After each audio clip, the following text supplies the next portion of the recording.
한화 시스템이 우리 군의 저궤도 위성에 들어가는 우주 반도체를 국내에서는 처음으로 개발합니다. 극한의 온도와 방사선 같은 까다로운 우주 환경을 견뎌야 하는 만큼 고도의 기술력이 요구됩니다. 2032년 30조 원까지 불어나는 우주 반도체 시장에서 새로운 기회가 창출될지 주목됩니다. 네, 산업부 이서우 기자와 알아보겠습니다.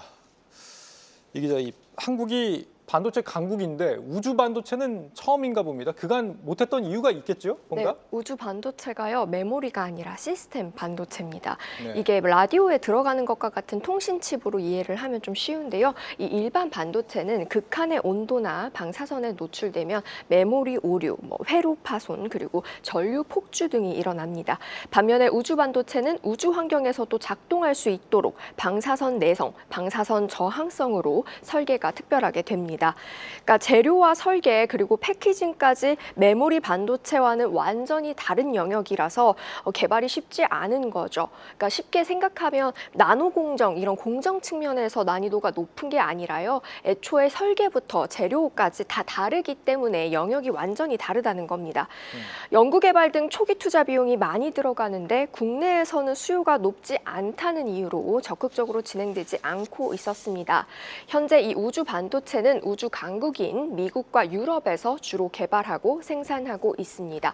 그동안 국내에서도 미국 나사나 유럽 이사 등에서 사용하는 제품을 들여왔었던 실정이고요. 이런 가운데 이 한화 시스템이 국방기술진흥연구소와 협력해서 처음으로 개발에 돌입하는 겁니다. 이번 과제는 이 한국전자통신연구원, 한국표준과학연구원 등이 함께하는 컨소시엄 형태로 진행이 됩니다. 이런 가운데 한화 시스템은 여기서 설계부터 제조까지 전반적인 과정을 총괄하는 것으로 알려졌습니다. 이게 설계를 해서 파운드리에 맡기는 게 아니라 직접 제조까지 해요? 역량이 됩니까? 한화 일단은 시스템이? 시험 제품 생산이기 때문에 그거는 애틀이나 한화 시스템에서 소화가 가능하다는 거고요. 나중에 대량 생산을 하게 되면 위탁 생산까지 이제 검토를 할 것으로 예상이 됩니다. 네. 특히 데이터의 이 송수신을 이제 디지털 방식으로 처리를 해서 더 안정적이면서도 초고속으로 대용량의 이 지상 우주간 통신이 가능하게끔 개발하겠다는 건데요. 이 디지털 방식의 우주 반도체는 현재 미국에서 스페이스 X와 그리고 아마존이 이제 위성 쏘아 올리는데 굉장히 사활을 다하고 있지 않습니까? 네. 거기에도 탑재되는 방식인데 이제 이거를 우리가 좀 해보겠다라는 겁니다. 우주 산업의 성장과 맞물린 흐름이다라는 얘기인데 이미 글로벌 강자들이 있는 사업에 우리 기업들이 참여를 한다라는 거는 그만큼 비전이 앞으로 있다는 얘기 아닌가요? 이 사업이? 맞습니다. 이 미중 간 우주 경쟁이 최근 심화되고 있지 않습니까? 여기서 보면 이 위성을 통한 위치 추적이나 고해상도 영상 확보가 굉장히 중요해지고 있습니다. 실제로 오늘부터 이 스페이스X가 운영하는 저궤도 위성 인터넷 서비스 스타링크가 국내에서도 공식 서비스를 시작하는데요. 위성 통신 시장이 빠르게 성장하고 있는 점을 보여주고 있는 사례입니다. 현재 우리나라는 지상 기준으로는 세계 최고의 통신망을 갖추고 있죠.